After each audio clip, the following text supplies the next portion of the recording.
Assalamualaikum warahmatullahi wabarakatuh. Perkenalkan, kami dari kelompok 14 yang beranggotakan Fahlina Abdul Prasetyo, Trisna Kusuma Ramadhani, dan saya sendiri Nanda Bagus Prabodo yang akan mempresentasikan tugas besar pemodelan basis data. Untuk yang pertama yaitu proses bisnis. Proses bisnis yang digambarkan dalam diagram ini menggambarkan alur kerja antara supervisor dan karyawan. Dalam sebuah organisasi, berikut adalah penjelasan detail mengenai proses tersebut. Untuk yang pertama adalah proses dimulai. Proses dimulai dari titik start yang akan kemudian dilanjutkan dengan pengecekan apakah peserta masuk dalam seorang supervisor atau karyawan.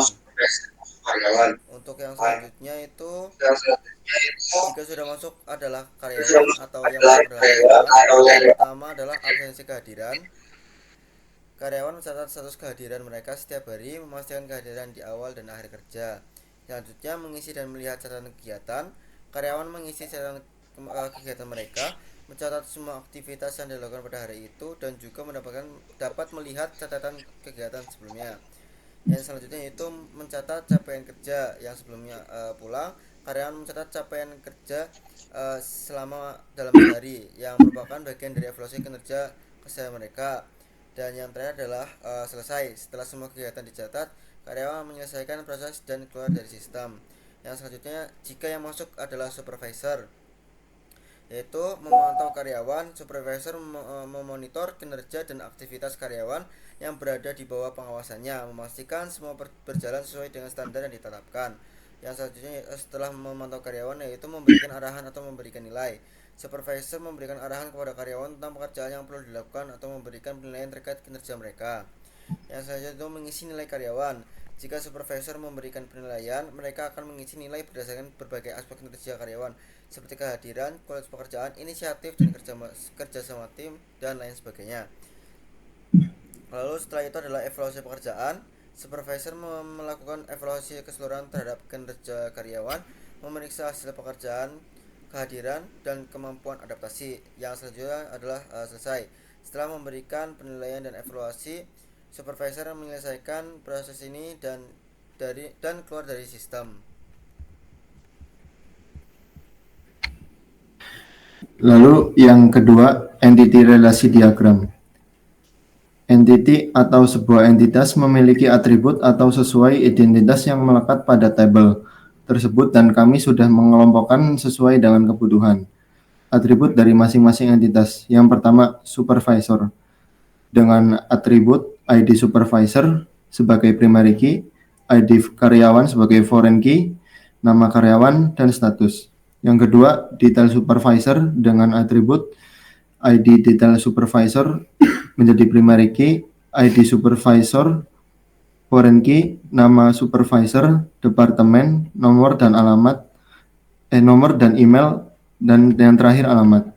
Yang ketiga, karyawan dengan atribut ID karyawan sebagai primary key, nama karyawan sebagai foreign key, departemen, dan posisi. Yang keempat, detail karyawan dengan atribut ID detail karyawan, ID karyawan, alamat, nomor HP, dan email. Yang kelima, aktivitas KPI dengan atribut status kehadiran, status lembur, rencana pekerjaan, target, dan capaian pekerjaan.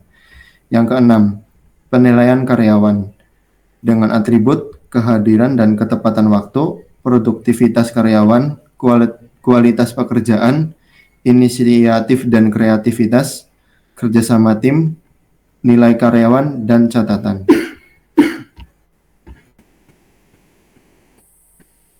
Dan selanjutnya yaitu ada skema relasi.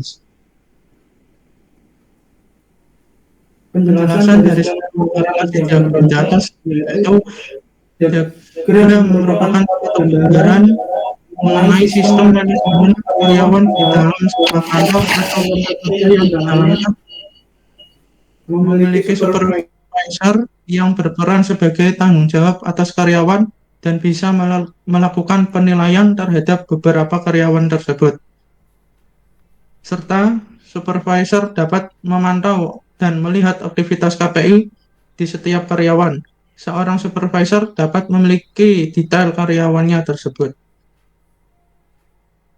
Dan selanjutnya yaitu ada hubungan antar entitas. Yang pertama yaitu minimal 1 dan maksimal 1 supervisor dapat memantau maksimal 15 karyawan, yaitu one to many. Yang kedua yaitu satu supervisor memiliki informasi tambahan di detail supervisor, yaitu one to one. Yang ketiga, satu karyawan dapat mengisi aktivitas KPI, one to many. Yang empat, maksimal satu supervisor dapat menilai banyak karyawan, yaitu one to many. Dan terakhir yaitu satu karyawan memiliki informasi di detail karyawan, yaitu one to one. Sekian dari kelompok kami. Mohon maaf apabila ada kesalahan, mohon maaf. Terima kasih. Wassalamualaikum warahmatullahi wabarakatuh.